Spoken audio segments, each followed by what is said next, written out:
Hi everybody, it's Stefan Molyneux. Hope you're doing well. Now in our continuing series of Hope They Make It, we turn our attention to Italy, currently undergoing some extraordinary, fertile and challenging complications on the political scene.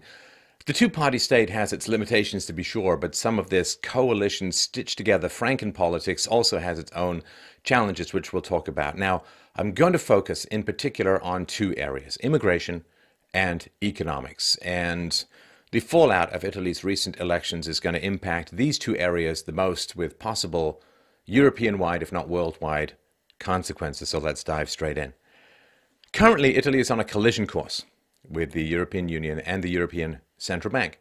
So many, of course, are celebrating the rise of the new populist government coalition, but the stability of both the euro and the European Union once again gains a spotlight on the world stage. So Italy is now led by Italian Prime Minister Giuseppe Conte, a relative unknown in the government coalition between the League, led by Matteo Salvini, and the Five Star Movement, led by Luigi Di Maio.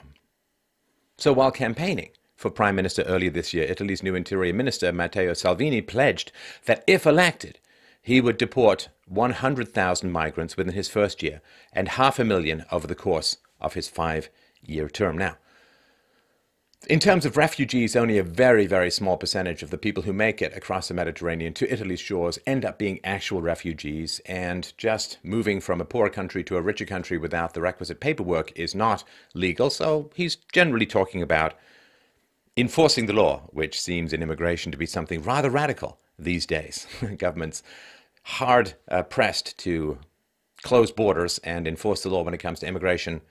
Tax policy remains rigidly enforced for obvious reasons. So despite falling short of his intended office, Salvini's intentions as Interior Minister remain similar. This is a quote from Interior Minister Matteo Salvini.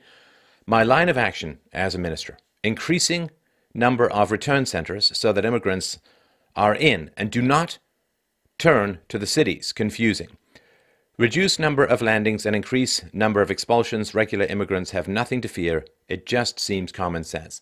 Sorry for a little bit of the, I guess, Italian Caesar-style word salad, but some of these translations are not the best. Basically, what it's talking about is if people come into the country without paperwork, you keep them in immigration centers or return centers and don't let them just wander around the city and camp and harass and cause problems and so on. When he says it just seems common sense, well, I applaud that notion, of course, but common sense, Europe or the West, and immigration don't seem to be on speaking terms these days, but perhaps we can get them talking.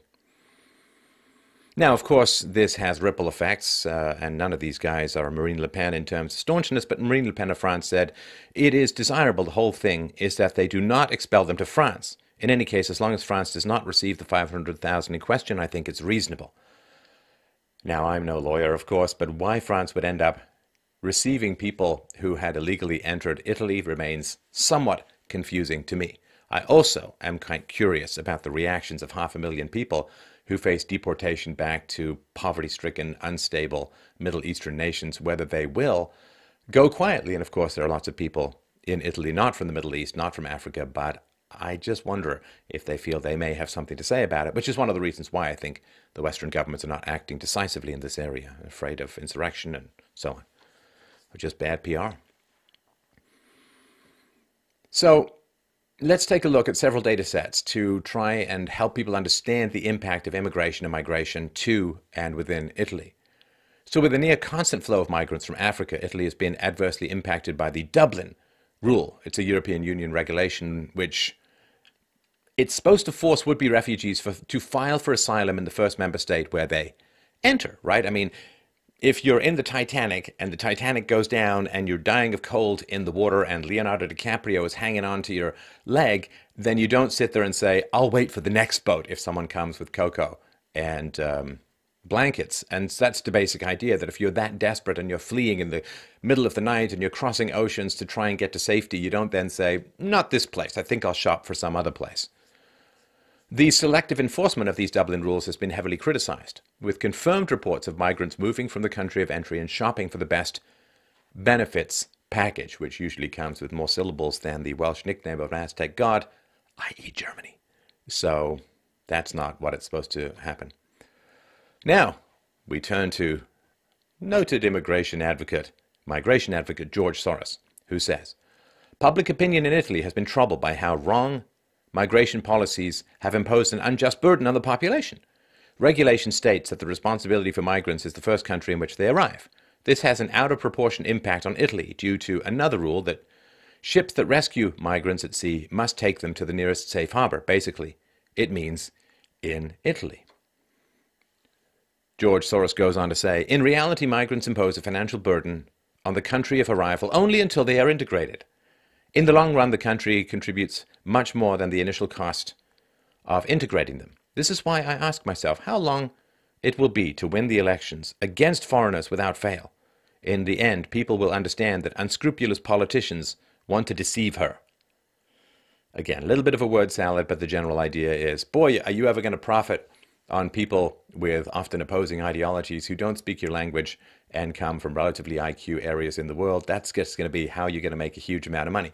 Don't worry. The people in Africa, they can't be economically productive in their own environment, and their countries are generally giant economic sinkholes of foreign aid consumption, child soldering, and massive criminality and corruption. But when they come to your country, the magic soil will turn them into wonderfully productive economic citizens. That's the theory. Haven't seen it play out that well in actual facts. But, you know, when you're an ideologue, facts are just annoying insects to be swatted away with ideology. League Party Deputy Claudio Borgi Aquilini said, Soros worried by the Italian government? So it means we are going in the right direction. We understand that those who have been speculating for years off of the skin of immigrants, financing NGOs and smugglers to invade Italy are now aware that the good times are over and they will take any pretext to attack. So, I mean, I understand this is not natural human migration. Even if we were to say there was such a thing as open borders in a free society, there wouldn't be hundreds of millions of dollars being poured into churches and other non-governmental organizations to facilitate the flow of migrants. There wouldn't be massive welfare states to pay for the migrants. There wouldn't be massively subsidized education and cultural acclimatization courses and language courses and so on. So it's important to understand this is not a free flow of human migration. This is a giant government program at the expense usually of the unborn, because it's financed through debt, as we'll see, and ridiculously low interest rates that kills worker productivity in the long run because nobody invests in anything and there aren't any savings with which to invest. But yeah, this is not just an ebb and flow of human populations. This is a well paid for traverse and a government program. So let's look at asylum applications by country. This is as of 2017. So there's a couple of layers of how you estimate this stuff. So this is the stuff that's on paper, that's documented. And of course, as we know from the American experience with the southern border and the Canadian experience with the southern border, there are lots of people who come across without being documented. So there's the asylum applications, then there are UN estimates, and then there are the actual demographics as best as they can be measured.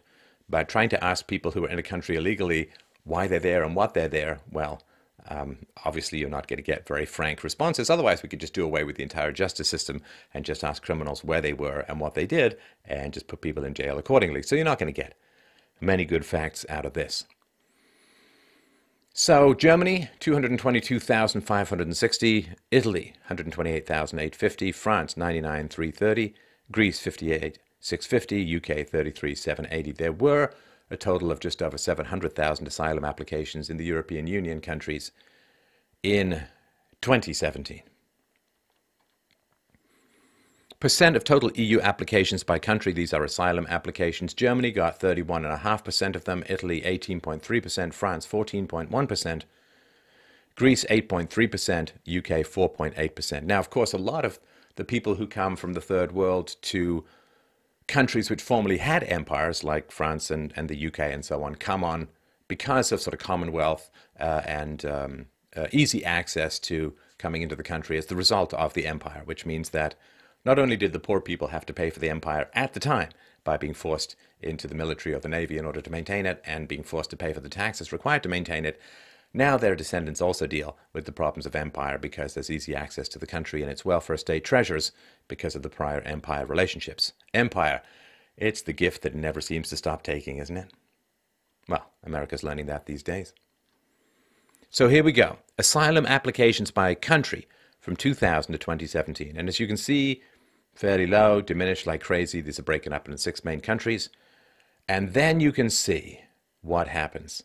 Italy goes up enormously. Sweden had a bulge and then went down, but Germany just went through the roof and still paying for World War II, because we all know that imposing really harsh peace terms on Germany after World War I was so wonderful. Looks like everybody's repeating the same mistake because nobody listens to historians anymore. So as we can see here, Italy, at the moment, the two highest asylum applicants by country are Italy and Germany. Are a lot of people fleeing persecutions across the Mediterranean just happening to land first in Germany, where they're supposed to stay? Well, of course not. So here we have, boy, why does this seem so familiar? Italy and Germany collectively threatening the survival of Europe. I feel like I've seen this before, but more in black and white. Anyway, Italy, asylum applications 2000 to 2017. This is a zoom in. As you can see, the numbers are fairly low, remaining at or around 20,000 a year, and then they just go through the roof. And of course, there's a response to all of this. And this is one of the great horrors. Migration is kind of like, you know, if you've ever rented a car, you go over those teeth that face one way. You know, it's easy to go one way, very hard to go another. It's easy to get populations into a country. It's very hard to change your mind about that. You know, it's easy to pour milk into water. It's very, very difficult to get the milk back out. So, yeah, 2000, there were 1,195 asylum requests in Italy. In 2017, that went to 128,850, a percent increase of 748%. And this has to do with both the welfare state within the country, which gives sometimes up to 10 times the income you would otherwise get in your host countries, particularly if you're from the Middle East or Africa. And also, this is the result of foreign aid, right? Foreign aid and food aid and so on has created massive population explosions within Africa and other places, and there's a natural spillover. All these violations of property rights, well, I guess we all know what the wages of sin are. Asylum applications by country. This is 2000 to 2017. The sources, again, for all of this are below. Asylum applications, 17 years, 2000 to 2017. Germany, 2.4 million. 2.4 million. No plan, no historical precedent, no research, no studying, no discussions of race and IQ allowed, no discussions of cultural compatibility allowed. People who question it, who are opposing it, are often shut down or threatened. I mean, this is monstrous. And they don't want it in general. If they did want it, they wouldn't be forced to pay for it. France, over 1 million. The United Kingdom, 731,255. You know, quite a bit smaller than Germany and France.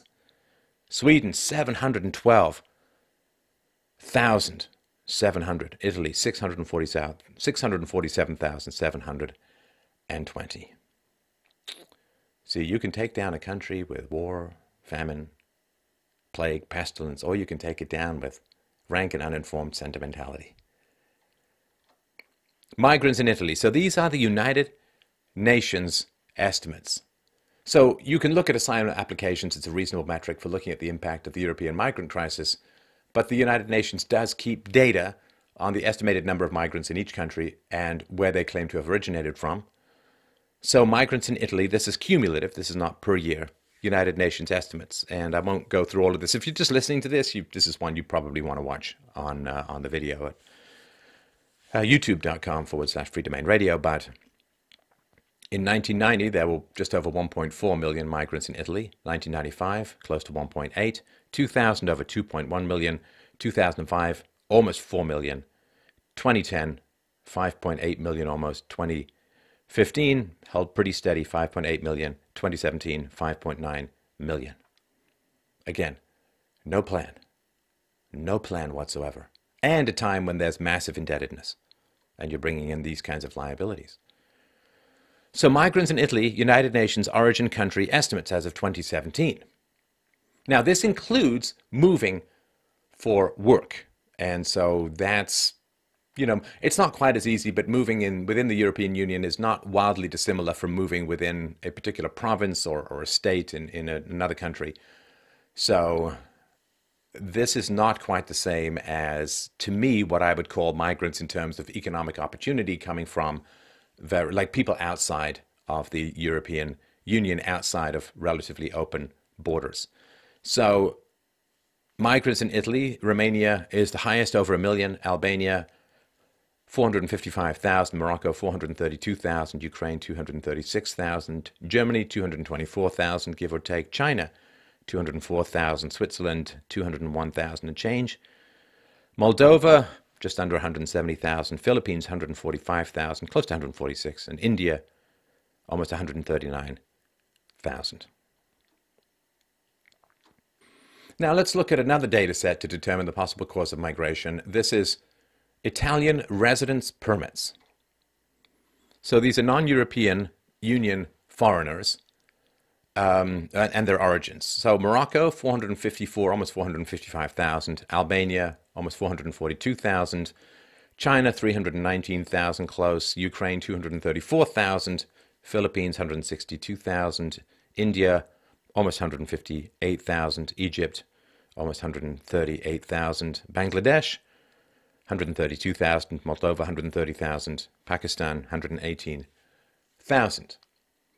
So as of January 1st, 2017, over 3.7 million non-European Union citizens held an Italian residence permit. Of those, 51.5% were men, 48.5% were women, and only 21.9% were minors. And residence permits, of course, are undercounting the population as a whole.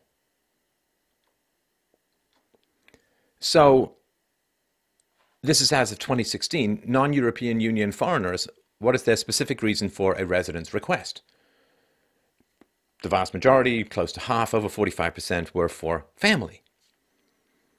34.3% were for asylum, 7.5% for study, other 7.3%. And if you squint and look forward, lean right down to the bottom of the screen, you will see that a grand total of 5.7% of the specific reasons for residence requests, 5.7% were for work. But don't worry, they're going to be enormously economically productive any day now.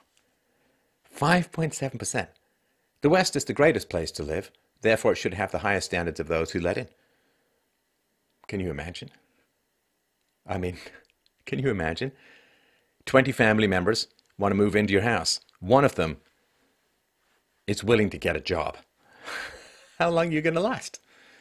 Not long is the key phrase. And of course, the family stuff, you know, you can bring in your 75-year-old grandmothers who need hip replacements. You can bring in people who can't function, who don't work. I mean, just, again, domestic population is not asked. So let's look at the general population figures as a whole. The population as a whole, 60.5 million. Nationals, 55.4 million. Foreign nationals, just over 5 million. UN migrant estimate is 5.9 million. So with just over 5 million foreign nationals in the country, we're talking about 8.37% of their total population. Now, if the UN estimate is correct, then it's 9.8% of the total population is foreign nationals.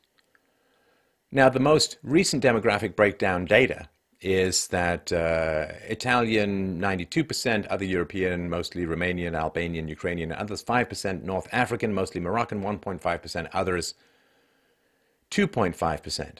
Now, on May 3rd, 2018, it released a report entitled The Demographic Future of the Country, which noted that, and I quote, the resident population for Italy is estimated to be 59 million in 2045 and 54.1 million in 2065. The decrease coupled to 2017 would be 1.6 million of residents in 2045 and 6.5 million in 2065. So there's a decline. Of course, it's an old population because Italians, I don't know, just haven't seemed to want to have kids very much lately. Good job, feminism! You sure are going to protect the rights of women when Western men are displaced, because Lord knows other cultures, right up your alley when it comes to protecting women's rights. So births in Italy. So the yellow is Italian parents, and the red is at least one foreign-born parent. 2008, 480,000 to Italian parents, to 96,442 to at least one foreign-born parent. 2010, 457,000. Ooh, going down.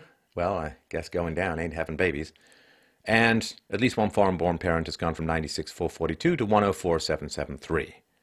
2014, pretty huge decline from 457 to 398, and holding fairly steady for foreign-born parents.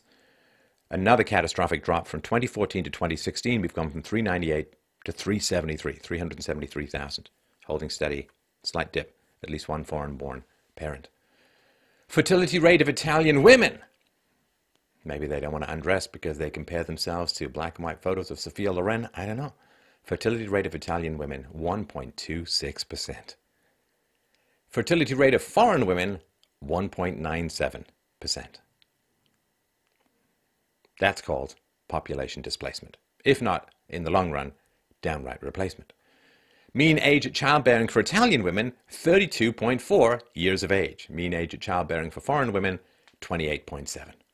So, almost a 4-year head start on having babies. Because, you see, according to modern feminism, it's really, really important, you see, when you're young and you're the most fertile, to get your education, to get a job, to start a career. Oh, you can have children later. Yeah, just later. But of course, for a lot of women, tomorrow never comes. Later never comes. By the time they're in the 30s, they're having problems conceiving, if they can even find a guy who's not crushed by child support or alimony payments, or who isn't weird or strange, or what did they say, hanging off his mama's boob in Italy, and just a kind of narrator in Fight Club style man-child, or doesn't have a good job, or doesn't have a job.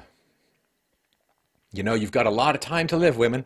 You can live into your 80s, most likely. You got a lot of time to have a career. You got a very short window in which to have healthy babies when you have the good energy to raise them. And if you want lots of kids and you start in your 30s, you ain't going to have lots of kids. If you want lots of kids, which I think is a great thing, if you start in your 20s, you're good to go. See? Have your kids. By the time you're 30, if you want to keep working, you've got a half century to do so. But you don't have a half century to have your babies. So, unemployment. Now, this is interesting. Native-born unemployment rate is still lower than foreign-born unemployment rate, but the gap isn't quite as large as one might imagine, as I would imagine. This is from 2000 to 2016. So as of 2016, the native-born unemployment rate, 11.4%, foreign-born unemployment rate, 14.9%. Now, remember, to be considered unemployed, you have to have been looking for work. And so, of course, a lot of the migrants, they're getting educated, they're lolling around on their free MacBook Pros, they are on welfare, they're not looking for work, and therefore they're not counted as unemployed. So that's one way to remember, to look at this kind of information. Foreign students in Italy. So in 2015, the Italian Ministry of the Interior, and the European Union, European Fund for the Integration of Third Country Nationals, conducted a survey regarding the integration of the second generation related to foreign students. Because you see, after you let millions and millions and millions of people from the third world into your country, it might be worth studying to see if they're actually going to integrate, which is kind of the promise. Because if no integration occurs, then there's nothing but negatives for the domestic population. You get your no-go zones, you get riots, you get problems, you get hostility, you get intertribal conflicts, you get all of the ethnicity and tribalism that has characterized human history for, well, all of human history until this delusion that magic soil changes people has infected the Western mind. You kind of want to study this ahead of time, right? Say, hey, I wonder how well Muslims have integrated into countries they've migrated to in the past. Historical data is there. It's not that hard to find. So anyway, they decided to start studying that which had been put into place for 20 or more years. According to the survey, 30.4% of foreign students in secondary schools were born in Italy. 23.5% arrived before 6 years old, 26.2% between 6 and 10 years old, and 19.9% at 11 years or older. I think in Sweden, 14% of them were in their 30s. No, I'm just kidding. That's not a fact. Only 49% of non-native born foreign students were enrolled in the appropriate grade level class for their age. Approximately 40% of non-native born foreign students were one class behind, and 12.2% were at least 2 years behind. Now, some of this, of course, would have to do with a lack of knowledge of Italian, and some of this would have to do with IQ differences between human populations, which is the Voldemort hypothesis you can't talk about as a way of explaining some of these discrepancies, because you can teach people Italian, you cannot teach people higher IQ. Survey press release. Again, this is from the survey press release. It's a bit odd, but 27.3% of foreign students had to repeat 1 or more years of schooling. Most of those born abroad had the experience of repeating the school year, 31%, while for those born in Italy, value is closer to that of Italian students, 18.7% and 14.3%. Goes on to say 21.6% of foreign students of lower secondary schools did not spend time with classmates outside school versus 9.3% of Italian students. 13.8% of foreign students declared they spent free time with other foreigners only.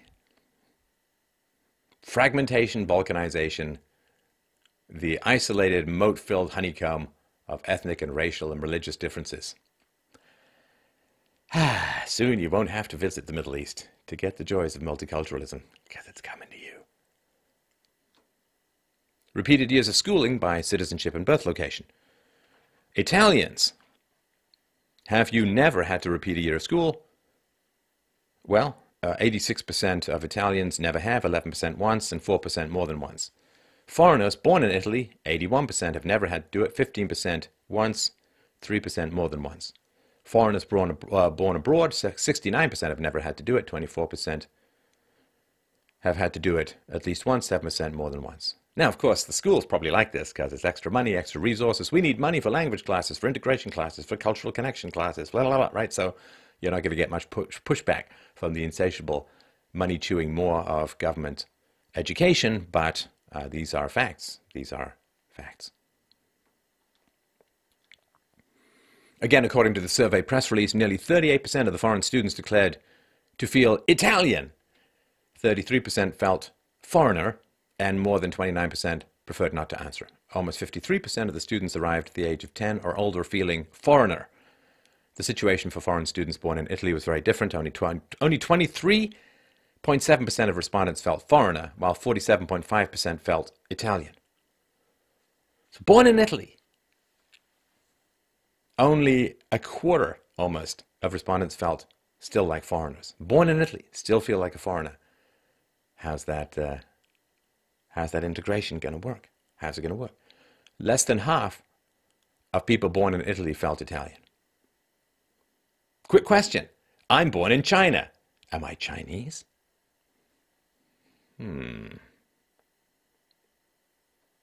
They say that politics is downstream from culture. Another important question is culture downstream from ethnicity? It's an interesting question. The press release goes on to say many Italian students, 42.6%, and foreign students, 46.5%, would have liked to live abroad when adult. Excellent. So almost half the foreign students really want to go and live abroad when they become adults. So they come in, they bungee, and they take advantage of free education, free healthcare, free this, free that, welfare, blah, blah, blah, blah, blah, and then they vanish. 2 parts unknown. What a great investment. Want to buy a paper factory and burn it to the ground? Press release goes on to say teachers declared in general a good level of integration of foreign students. The most relevant difficulties were related to the language use.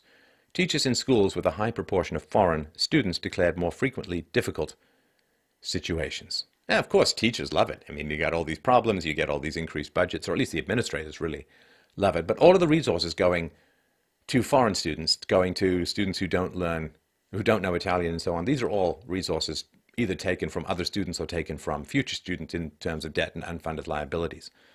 And why? What is the value? What is the value? Having one language in a country is incredibly efficient. It's incredibly efficient, and it's incredibly kind to young people. So if in America, if you live in a place with increasing Hispanic presence, you may not be able to get a job at McDonald's unless you speak both English and Spanish. Now, a lot of people who come in from Mexico will end up learning English. They get the advantage, but a lot of teenagers locally, there's this creeping requirement for multi-linguistic prowess, which shuts them out of the labor market when they're teenagers, and that's really very unfair, isn't it? Later on asked. Press release goes on to say 73.1% of head teachers declared a greater awareness than before about the need to plan appropriate strategies for a positive integration of immigrant children. See, they say integration is going to happen, but they don't actually talk about how much you're going to have to pay for this integration to happen. Because why would you want it? You get people born from Italian parents in Italy, grow up speaking Italian, you save all that money for a risky integration that may or may not occur. Save all that money. So why would you want to import a whole bunch of people, pay for them to be on welfare, pay for them to learn Italian, have resources diverted from your own children in the cross-finger hope that they might somehow integrate? I mean, the people born natively are going to integrate. You don't have to pay for all that. Why would you? Anyway, of course you wouldn't. That's why nobody's asked. Of course you wouldn't. And even if they're asked, they're not sent the bill directly. So, European attitudes. Refugees will increase the likelihood of terrorism in our country. Now, I wonder if they asked refugees themselves, or migrants, or new immigrants, or whatever, but refugees will increase the likelihood of terrorism in our country. Hungary, 76% said yes, Poland, 71%, Netherlands, 61%, Germany, 61%, Italy, 60%, Sweden, 57%, Greece, 55%, United Kingdom, 52%, France and Spain, obviously trouble with math, 46% and 40% respectively.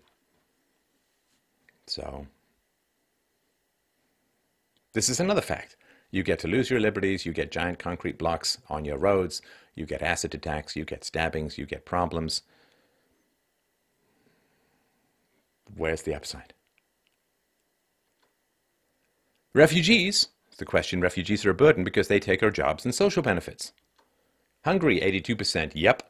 Poland, 75%, Greece, 72%, Italy, 65%, France, 53%, United Kingdom, 46%, Netherlands, 44%, Spain, 40%, Sweden, 32%, Germany, 31%. Well, of course, in Germany, you never want to say anything about an ethnic group different than yours except positive superlatives because Hitler. Long shadow.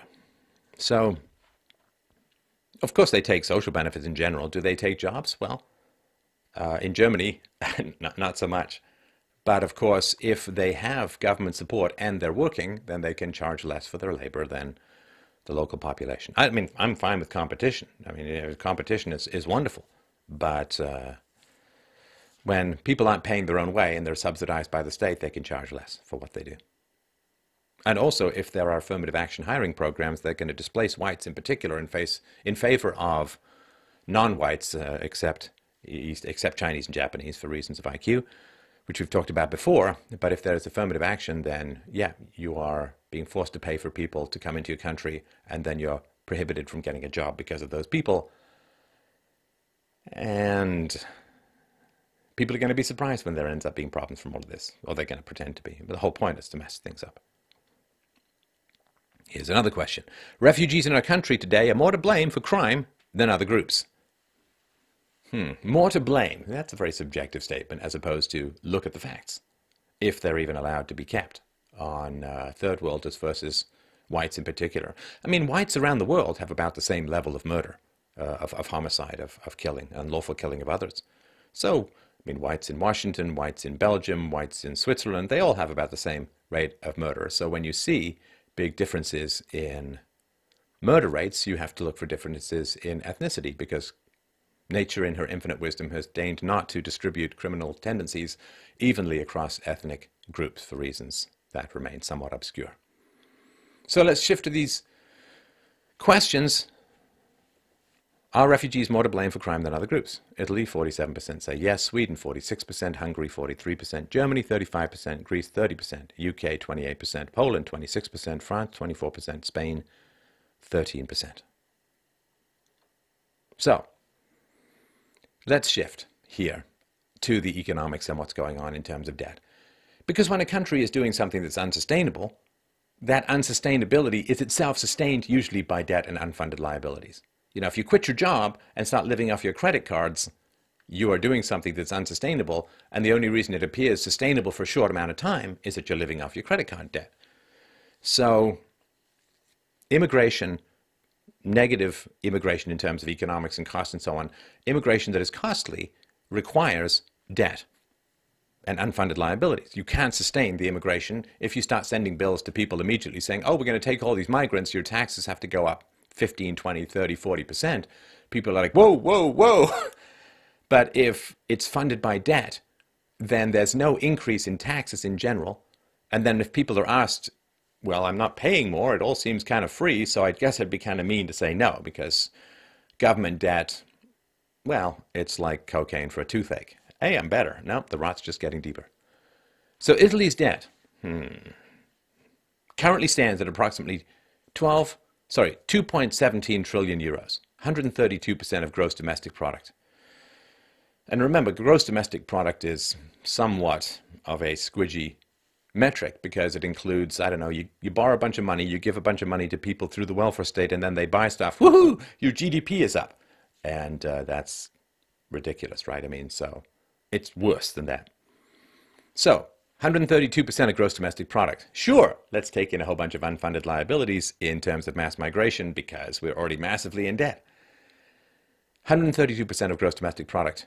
So to compare that, to put that in perspective, Greece's debt to GDP ratio was only 127% when they were bailed out in 2010. So Greece was considered a basket case when their debt to GDP was still 5% less than that of Italy's currently. Now, shortly after forming this brand spanking new government, the Italian coalition drafted an agreement outlining their political and economic proposals. Because you see, massive amounts of debt. So what do you expect the government to do? Well, in a rational universe, you would expect the government and the taxpayers to say, wow, this is really unfriendly.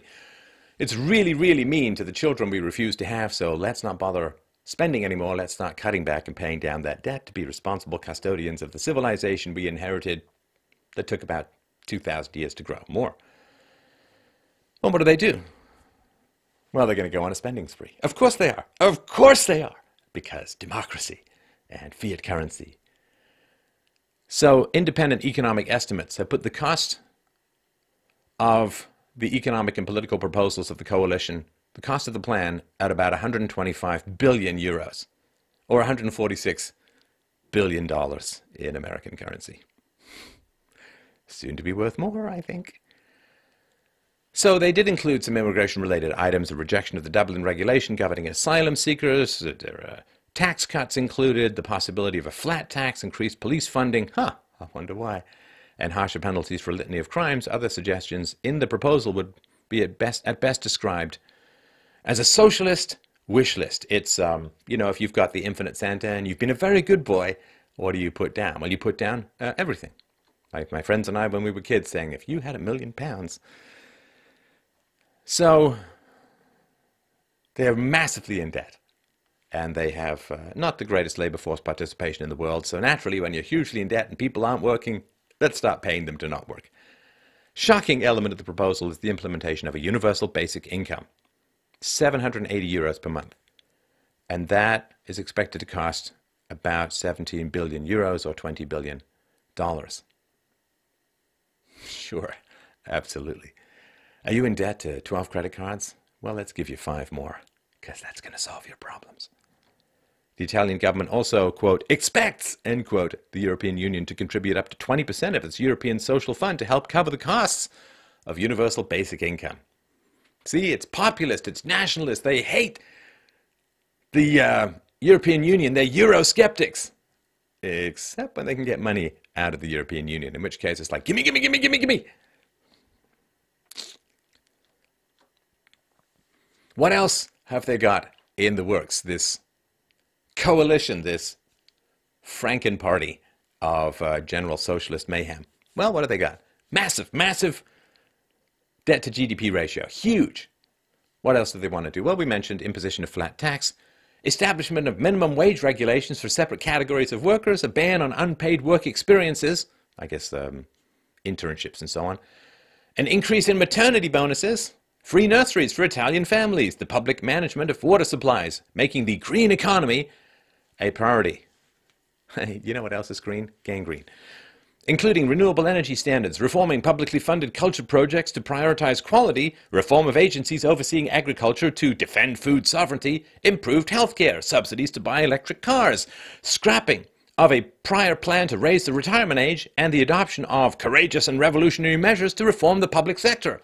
Also, free unicorns for children, third boobs for space aliens, travel to Mars. You can go back in time anytime you want, except the only destination is to alter Joy Reid's blog from years ago. You can have anything you want. It's magic. You can have infinity. You can have everything, because this is government by economic psychosis. Try taking this business plan to a bunch of investors. You'll have a trapdoor, bam, Simon Cowell will chew on your jugular. An original draft of this wish list even included a call for the European Central Bank to simply cancel 250 billion euros of Italian debt.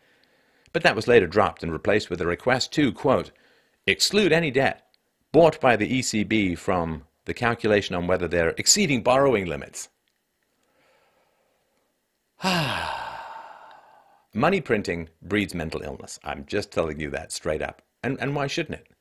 Because if you can type whatever you want into your own bank account and go and spend stuff, well, mental health is required because there are limitations in the universe. Remove those limitations, you remove the barriers to madness. And I'm not kidding when I say that. This is madness. Now, well, we'll get to that at the end. So, European regulations, and I put regulations in significant air quotes here.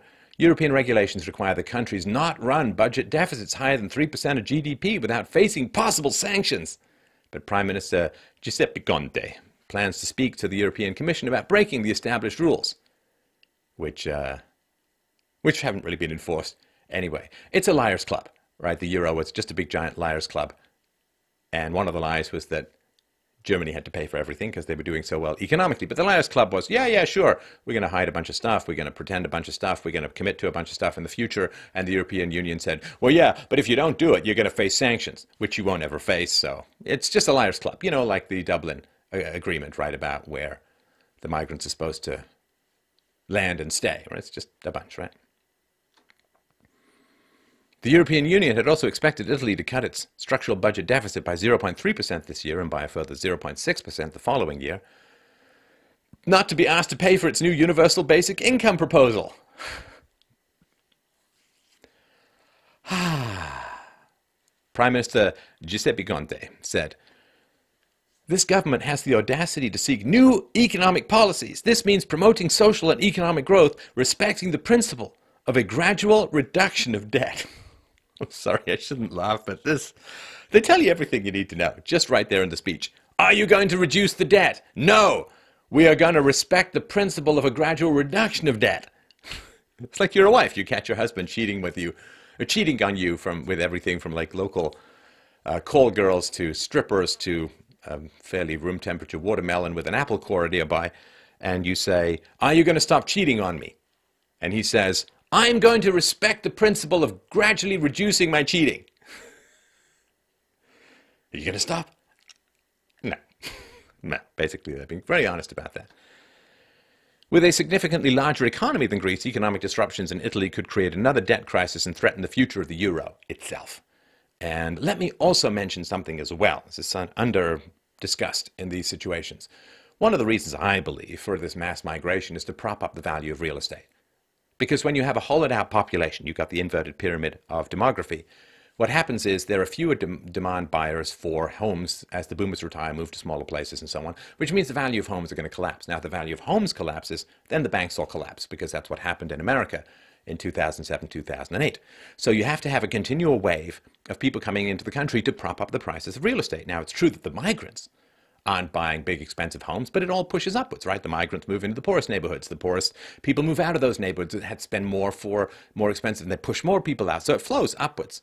It's flowing upwards in terms of keeping the value of housing high. But this is another reason why this whole house of cards, right, it should naturally occur of itself that the value of housing goes down, but none of the banks can afford it because that's a lot of their assets, right? And if the value of their assets goes down, they have to call in a bunch of loans because your asset to loan ratio has to be maintained. Well, I guess it theoretically has to be maintained. Who knows these days? And that's why the collapse. One of the reasons I think that it's occurring. And this is because Italy is large and it's debt-ridden.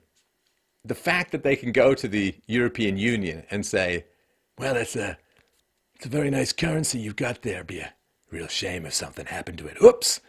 We don't want to end up being unable to pay our debts now, do we? You know, it's the old thing that if you owe the bank $10,000, you're in trouble. If you owe the bank $10 million, the bank's in trouble if you can't pay. So yeah, it's a quite a power play that's going on here. Will the European Union submit to Italy's proposals? And if so, what will be the reaction from the various member states? Because, of course, it's a whole house of cards, right? I mean, if Italy gets away with a bunch of crap and gets free money for universal basic income, well, everybody else is going to want it too. Try giving one kid in a group an ice cream. Just see what happens. Bunch of sharks up in there. So, yeah, I got to talk about this. It's fascinating stuff. So, what was going on in European currencies prior to the euro? Because one of the things that Italy is talking about is going back to the lira. We're dumping your currency. We're going to go back to our own currency. And this is one of the problems, right? This is what happened to Greece. One of the reasons Greece hit such trouble is it couldn't just print money because it didn't have the drachma anymore. So it couldn't just print money and monetize its debt, pay it off with garbage currency like Weimar Republic toilet paper money. So currencies versus gold, right? Very, very brief history. Gold was the original currency, gold and silver, maybe bronze a little bit. And you can't just manufacture gold. People have been trying for a long time. You can forward pyrite as some pseudo, but you can't just manufacture gold. You've got to go dig it up and refine it and all that kind of stuff. And gold has been remarkably stable in terms of what it can buy, right? A piece of silver can buy you a nice dinner. A piece of gold, an ounce of gold can buy you a nice suit. And this has been the way throughout history. Gold retains its value fairly well. And so it used to be that currency was gold, money was gold. And the only thing that paper currency was for was to mark how much gold you had, because it was easier to carry around the paper currency than it was to carry around your gold, and safer too. So banks were supposed to have gold and issue paper to cover the gold, and there was limited in what paper they could offer by how much gold they had. Now, this happened at various times. In America it was 71, other places different, but they disconnected gold from currency. And basically since then, governments have been able to print whatever they want. They're not limited. They're not controlled. This has nothing to do with the free market. It's the complete opposite of the free market. It's the communization of currency, which eventually leads to the communization or the liberalization of the economy. So here you can see, and bottom left, like all of these European currencies, they stayed pretty close to gold. Of course they did, because they had to, right? Then starting in the 70s, the dark satanic decade of the 70s with its key parties and money printing orgies and gas shortages and horrifying stuff, it just went kind of nuts. And then in the 80s, it went even more insane. Look at the Greek drachma going up there in the 80s. And it's just become completely mental. And the question is, what happened? Well, they were all competing with each other. They all wanted to spend like crazy. And it got somewhat controlled. I mean, again, except for the Greeks, right? It got somewhat controlled because if one currency became worth less, if they printed too much, you'd simply switch to another currency. So there was kind of a cap on things. And as you can see here, the Deutschmark, right? The German currency was incredibly strong and was actually becoming more stable over time. Well, you can't have that now, can you? We invite you, Germany, under threat of being called Nazis and racists again, to join us in a collective pillaging of the stability of your currency and the productivity of your workforce, because we can't compete with your exports because we're too close to the Mediterranean to go to work on any regular basis. So we invite you to join us in our wonderful collective where we're going to feast on your currency like a bunch of satanic vampires on some Christian newborn. And this is what happened. So the percent increase of currencies versus gold since 1960, as you can see, it was somewhat limited, but it did go pretty nuts. This is a zoom in from 1980 to 1999, just so you can see there was some relative stability. Again, we're talking about 1,000, 2,000, close to 3,000% increases. I mean, Greece still 9,000. Back then, Greece almost went communist after the Second World War, so it's not too shocking that the communization of currency resulted in this kind of massive debt and explosion and so on, the derangement syndrome, right? I mean, you get disconnected from reality. I mean, asking, what was an old quote from Elton John about Freddie Mercury saying, Freddie Mercury has got no idea what the price of milk is or the price of bread, no clue whatsoever, because he lives in such a rarefied economic and artistic and cultural world that there's no reality, right? But things were relatively stable for the other currencies because they were all in competition relative to each other, and they were all in competition with the Deutschmark. And, well, that clearly had to be fixed. And everybody wanted to hook into the interest rates that the Deutschmark was able to commandeer without actually adopting the same policies, because that's difficult. So the road to the euro, fully established with the 1992 Maastricht Treaty, stipulated that from 1994 to 1998, the European Monetary Institute would be founded and participants in the monetary union would be selected. The European Monetary Institute was the forerunner of the European Central Bank, otherwise known as the helicopter of currency Santa, which promised a smooth transition for the introduction of the euro. Now, in order to participate in this monetary union, countries would need to meet strict, I tell you, guidelines from the new European Monetary Institute, including a budget deficit of less than 3% of their GDP and a debt ratio of less than 60% of GDP. Spoiler, they didn't. It was also stipulated that price inflation rates and long-term interest rates would need to be under certain limits. It was claimed that the criteria for participation would ensure stability, but the criteria were only selectively applied. Right? So you can't get people to sign into this kind of thing unless you say there's some kind of rules. But who enforces the rules and how are the rules enforced? They call me an anarchist. My lord, there's no rules. There's a bunch of lies to get you in to the Ponzi scheme, and then nothing is enforced. With a simple majority vote, the Council of the European Union could admit countries to the Eurozone regardless of their financial state. In other words, bribery, I would assume. Belgium and Italy were admitted, even though they never had public debt under 60% of GDP, even briefly on paper using accounting tricks like several other countries. And remember, euro was a tool to prey upon and destroy Germany's economic power by incompetent governments that couldn't compete. Now, the support of a common monetary unit in the euro also implied that interest rates from countries would need to converge, right? So interest rates, the price of money, and the price of money includes the risk of non-payment, which is why when you have a good credit history, you can borrow money at lower rates. In other words, it's the real price of money because they don't have to factor in the possibility that you won't repay because you've got a really good credit score. And so as governments begin to print and create and go into debt and have massive unfunded liabilities, the risk of them not paying you back or paying you back with garbage overprinted currency becomes pretty high, which is one of the reasons why the interest rates go up for irresponsible people and irresponsible countries. Now, everybody, of course, wanted Germany's interest rates. And so, right, if a country was expected to be allowed into the euro, highly indebted governments were able to pay lower interest rates due to the perceived stability of the upcoming new currency, right? So Italy got massive subsidies at the start of this process. We'll get into that. So countries with highly inflationary currencies were subsidized with decreased borrowing costs, which ultimately makes no economic sense. And countries with less inflationary currencies, like Germany, were punished by having to pay higher interest rates than they would have otherwise. So let's say you've got some shiftless bum of a brother-in-law who never pays back his debts, and then he says, hey, I'll tell you what, let's do a joint signing for a credit card. Well, you're going to end up paying a lot more interest for his risks, but he's going to have to pay a lot lower interest rates because of your stability. In fact, you might not even get the card otherwise. So co-signing with some ridiculous, shiftless, non-paying deadbeat bum, well, good for the bum, bad for you, and that's Germany with the euro as a whole. Because collective punishment leads to moral horrors, right? Couldn't do that in a Christian universe. The mere expectation that certain countries would be allowed into the euro allowed them to decrease their borrowing costs and meet the criteria to be allowed into the euro.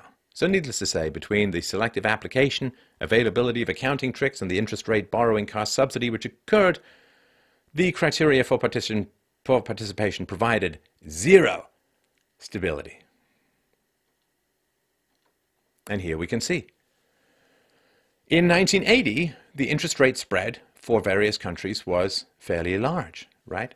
And we just kick in Greece here a little bit later, but you can see Greece was paying like 25% on its interest rates charges, which was huge, right? So there was kind of a spread, sort of below 10%, and Italy went up above 20% in the 82, 83. And then you can see, as you get closer to the euro, everybody gets crushed down to the same kind of interest rate, which is, in general, lower, right? And so these are all of the non-German economies. And this is them, you think of this as the flight path of a bunch of vultures. There's a strong, robust man down there. He stumbles. They all swoop in to peck at his jugular and chew off his nuts. And this, the reason why I'm talking about economics and the migrants, is this is why these countries can afford this massive migrant programs. Because if their interest rates were still kicking around 15, 20, 25%, they could in no way, shape, or form afford the massive government program known as migrant subsidization. So these two are incredibly related. One can't happen without the other. Now, long-term interest rates. So this is from 93, right, prior to the euro. Euro was introduced in 1999. All the way through to 2014. Sorry, we don't have later data on this. But it's like if you sit on a spring. Well, the spring is down. You're kind of uncomfortable, unless that's your thing. And then when you get up, boing, right, the spring goes even higher than it was before because the energy has been compressed. So you can compress these interest rates down. As we can see, they went from divergent to unified, right, because everybody was hanging off Germany. And then what happened was there was a European debt crisis starting in 2010, 2009, 2010. And then the interest rates exploded widely again, right? And I'm not going to go through each individual country. It's not particularly important. You can just see that there is this massive divergence. And it's the old thing, right? Imagine this is your pain, right? This is your pain metric. And you get a toothache. And you're like, man, I'm just going to snort some cocaine for my toothache. Hey, my toothache is better. But what's happened is the rot has gone deeper and wider, and you started swallowing all that bad bacteria. It's attacking your heart valves, and then boom, massive heart attack. Because even the short-term defusing of money printing and interest rate divergence and so on, individual punishment for individual bad economic policies was suppressed. And this is the typical history of lack of competition leads to massive misallocations of resources, including a giant migrant program. So look at this. This is astonishing, right? European Central Bank interest rate. So this is from 98 to 2017. 3%, 4%, 5%, 2%, 4% and change, 1%, right? A cliff dive into pretending that everyone's frozen in time and there's no value in present consumption of resources as opposed to future consumption in resources. That is an astonishing thing to see. Interest rates down to 0%. 0%. Next thing you know, they'll be paying you to take their garbage. So let's look at the immediate benefit of entering the euro. In 1996, Italy was paying about 110 billion euros in interest on its debt. It's a lot of money. In 1999, that was crushed down to 79 billion. In the 1980s, before entering the euro, Italy was paying 10 to 14% interest on its government debt. Now it is paying 0% interest. Now, Italy couldn't exist in anything even remotely resembling its current form if economic reality was restored and the risks of the Italian experiment were actually accruing to the Italian government and the Italian taxpayers in the moment.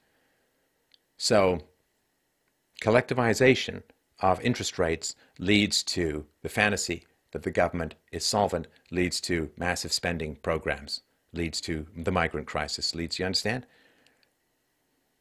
Culture is downstream from economics sometimes. Debt to GDP.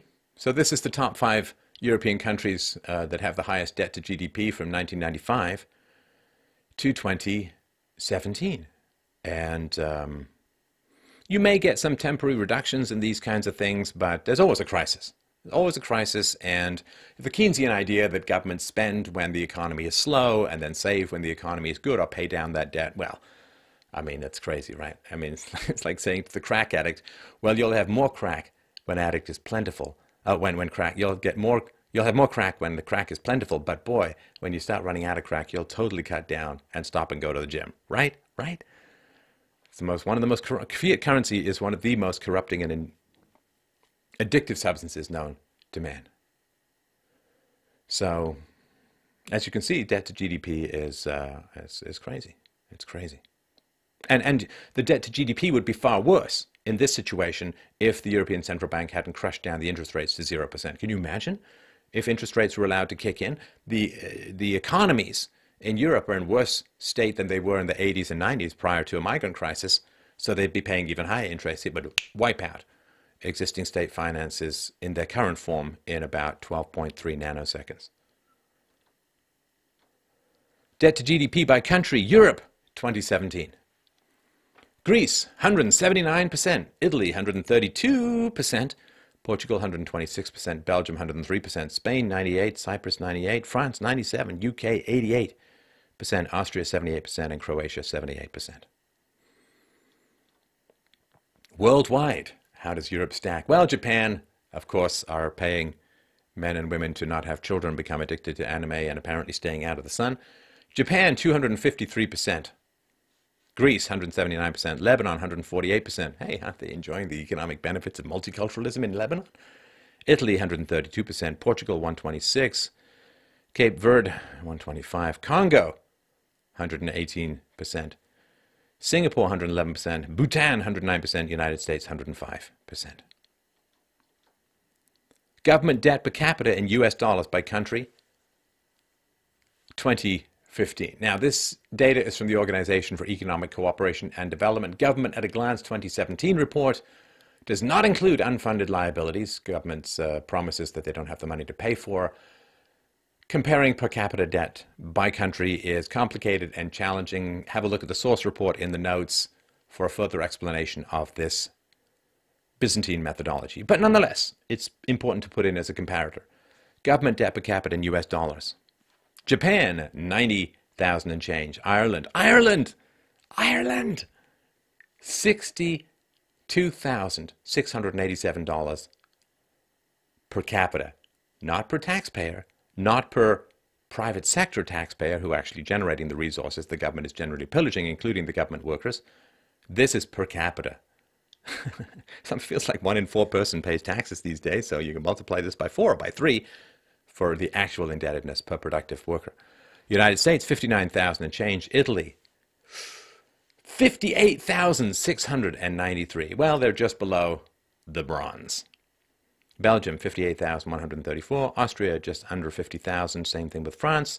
Greece, almost 48,000. United Kingdom, 47,000. And Portugal, 44,306. See, and we go to other countries, we go to other cultures, and we say, the West is the best, you want to be like us? And I think they're kind of saying, no. No, because your societies are distorted by debt. And the longer you're in debt, the worse the blowback when the money runs out. The euro, the European Union as a whole, has been a kind of upwards parasitism based upon German guilt, German self-hatred, German, Dieter in black and white, contempt for its own history.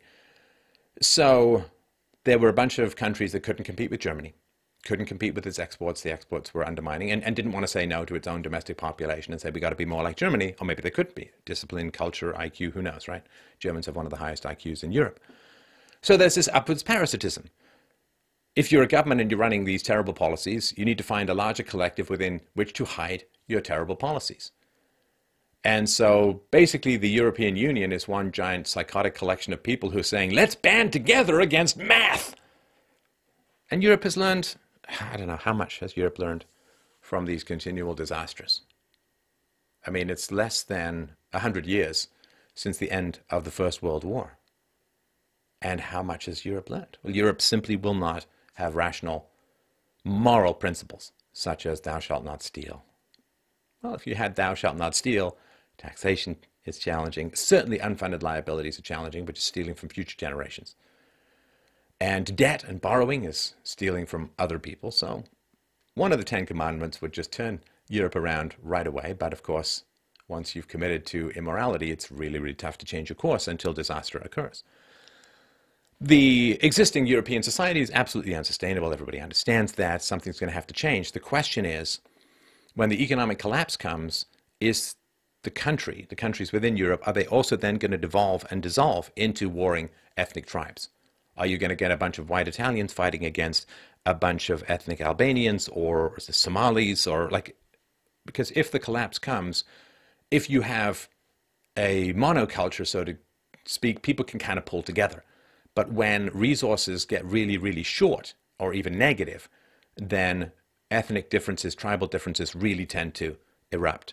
So the question is there going to be collapse with the added spice of rank tribalism and internecine warfare, or is there going to be a collapse where people can pull together without the racism bomb being thrown everywhere all the time? Can you fix your country without endless screams of racism distracting you from the work at hand?